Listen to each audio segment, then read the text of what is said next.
Shalom, shalom.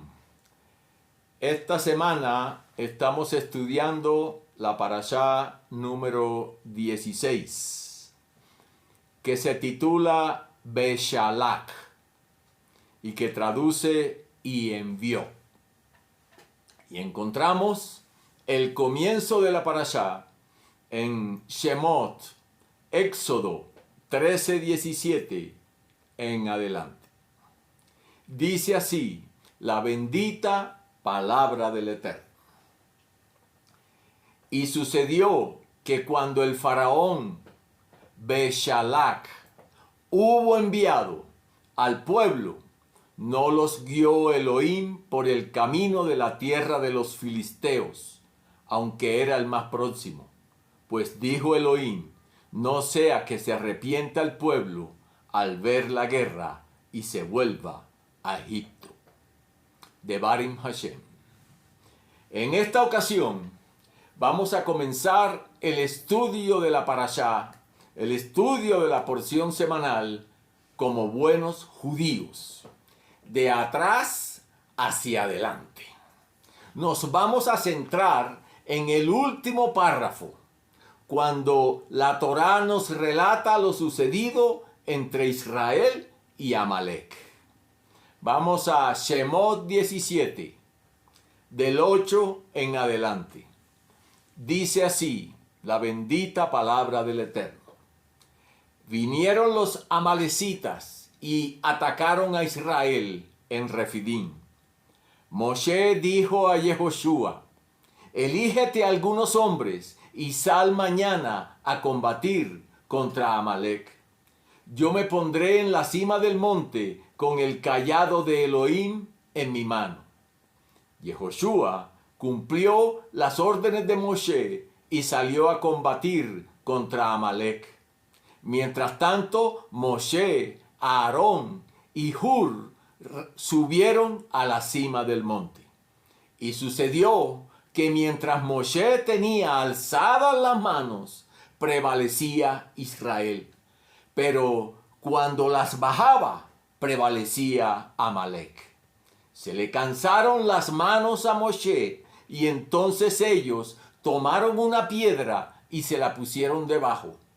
Él se sentó sobre ella mientras Aarón y Hur le sostenían las manos, uno a un lado y otro al otro. Y así resistieron sus manos hasta la puesta del sol. Yehoshua derrotó a Amalek y a su pueblo a filo de espada. Yahweh dijo a Moshe, escribe esto en un libro para que sirva de recuerdo y haz saber a Yehoshua, a Josué, que yo borraré por completo la memoria de Amalek de debajo de los cielos. Después edificó Moshe un altar al cual puso por nombre Yahweh Nisi, Yahweh mi estandarte. Devarim Hashem.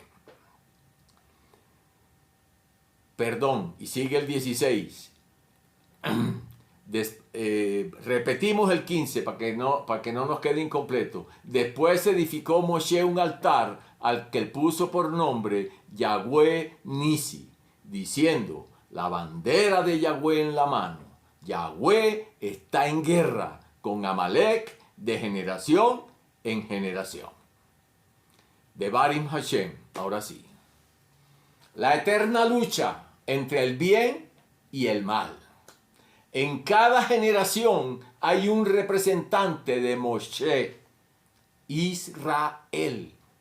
En cada generación también hay un representante de Amalek. Recordemos un poco la historia. Herodes, Antíoco Epífanes, el imperio romano, el imperio persa, el imperio egipcio, Hitler, borrado sea su nombre de toda memoria, Hussein, Irán, los palestinos, etcétera, etcétera. ¿Por qué Israel siempre metido en tantos problemas? Porque el medio que el Eterno utiliza para pelear contra el mal es Israel. Dice el versículo que leímos, Yahweh está en guerra con Amalek de generación en generación. Hasta la palabra Amalek nos dice mucho. Si nosotros somos ese ejército que el Eterno utiliza para combatir el mal, debemos saber cómo hacerlo. Debemos saber cómo atacarlo. Y para saber cómo atacarlo, debemos conocerlo. O sea, conocer a nuestros enemigos. Debemos saber de dónde salió Amalek. Hace varios años recibí un mail de una coterránea mía, Andrea. Lo que parecía un mail intrascendente cayó como anillo al dedo para este comentario, porque en ese mail se trata el conflicto entre el bien y el mal. Y se los voy a leer. Dice así: un profesor universitario retó a sus alumnos con esta pregunta: ¿Dios creó todo lo que existe? Un estudiante contestó valientemente: sí, lo hizo. Él creó todo lo que existe. ¿Dios creó todo?, preguntó nuevamente el profesor. Sí, señor, respondió el joven. El profesor contestó: si Dios creó todo, entonces Dios hizo el mal. Pues el mal existe, y bajo el precepto de que nuestras obras son un reflejo de nosotros mismos, entonces Dios es malo. Tremenda opinión. El estudiante se quedó callado ante tal respuesta. Y el profesor, feliz, se jactaba de haber probado una vez más que la fe era un mito. Otro estudiante levantó su mano y dijo: ¿puedo hacer una pregunta, profesor? Por supuesto, respondió el profesor. El joven se puso de pie y preguntó: profesor, ¿existe el frío? ¿Qué pregunta es esa? Por supuesto que existe. ¿Acaso usted no ha tenido frío alguna vez en su vida? El muchacho respondió: de hecho, señor, el frío no existe. Según las leyes de la física, lo que consideramos frío en realidad es la ausencia de calor. Todo cuerpo u objeto es susceptible de estudio cuando tiene o transmite energía. El calor es lo que hace que dicho cuerpo tenga o transmita energía. El cero absoluto es la ausencia total y absoluta de calor. Todos los cuerpos se vuelven inertes, incapaces de reaccionar, pero el frío no existe. Hemos creado ese término para describir cómo nos sentimos si no tenemos calor. Profesor, ¿y existe la oscuridad? El profesor respondió: por supuesto que existe. El estudiante contestó: nuevamente se equivoca, señor. La oscuridad tampoco existe. La oscuridad es en realidad ausencia de luz. La luz se puede estudiar, la oscuridad no. Existe el prisma de Nichols para descomponer la luz blanca en los varios colores en que está compuesta, con sus diferentes longitudes de onda. La oscuridad no. Un simple rayo de luz rasga las tinieblas e ilumina la superficie donde termina el haz de luz. ¿Cómo puedes saber cuán oscuro está un espacio determinado? Con base en la cantidad de luz presente en ese espacio. ¿No es así? Oscuridad es un término que el hombre ha desarrollado para describir lo que sucede cuando no hay luz presente. Finalmente, el joven le preguntó al profesor: Señor, ¿existe el mal? El profesor respondió: por supuesto que existe, como lo mencioné al principio. Vemos violaciones, crímenes y violencia en todo el mundo. Esas cosas son del mal.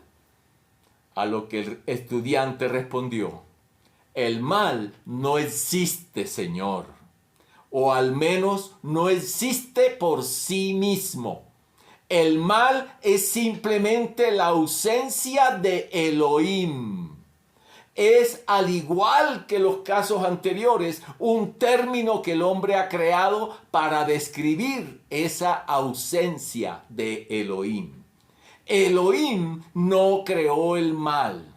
No es como la fe o el amor, que existen como el calor y la luz. El mal es el resultado de que la humanidad no tenga a Elohim presente en sus corazones. Es como resulta el frío cuando no hay calor, o la oscuridad cuando no hay luz. Entonces el profesor, después de asentir con la cabeza, se quedó callado. El joven era un judío que se llamaba Albert Einstein. Téngalo presente en tu corazón. Hasta ahí el mensaje que me mandó mi amiga.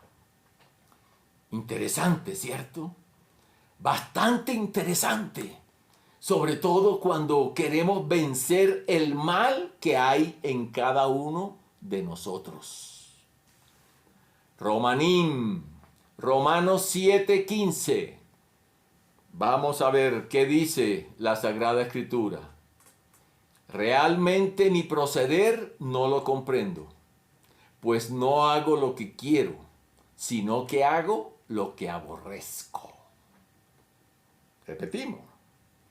Pues no hago lo que quiero, sino que hago lo que aborrezco. Y si hago lo que no quiero, estoy de acuerdo con la Torá en que es buena. En realidad ya no soy yo quien obra, sino el pecado que habita en mí. Pues bien sé yo que nada bueno habita en mí, es decir, en mi carne.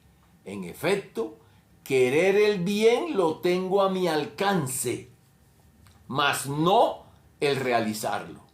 Puesto que no hago el bien que quiero, sino que obro el mal que no quiero. Tremendo.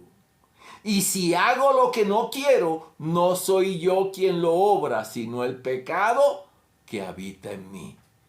Descubro pues esta ley, aun queriendo hacer el bien, es el mal el que se me presenta. Tremendo. Pues me complazco en la Torá de Elohim, según el hombre interior. Pero advierto otra ley en mis miembros, que lucha contra la ley de mi razón y me esclaviza a la ley del pecado que está en mis miembros. Pobre de mí, ¿quién me librará de este cuerpo que me lleva a la muerte? Tremendo esto. ¿Cómo podremos erradicar el mal de la tierra si aún no podemos sacarlo de nosotros? Para que el mal prospere, Amalek nos ha tendido una trampa. Nos invita a que saquemos al Eterno de nuestra cotidianidad. La trampa de los amalequitas de nuestro tiempo está en que hagamos distinción entre nuestra vida secular y nuestra vida espiritual.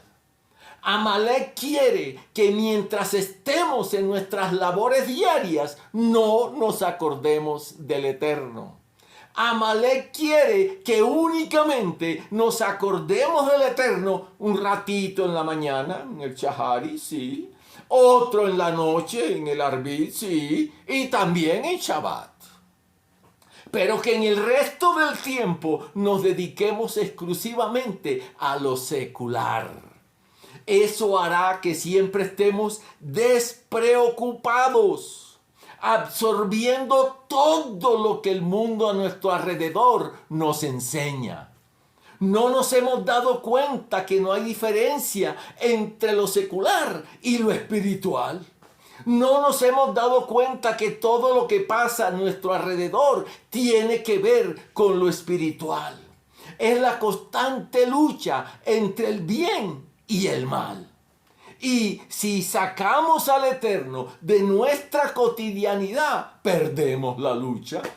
El mal nos acosa, nos tienta y vienen las caídas.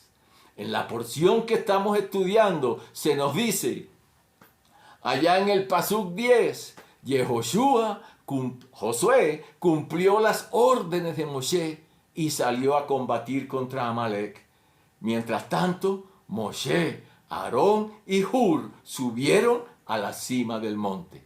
Y sucedió que mientras Moshe tenía alzadas las manos, prevalecía Israel. Pero cuando las bajaba, prevalecía Amalek. El pueblo podía creer que era una batalla como cualquier otra. Pero Moshe no creía lo mismo.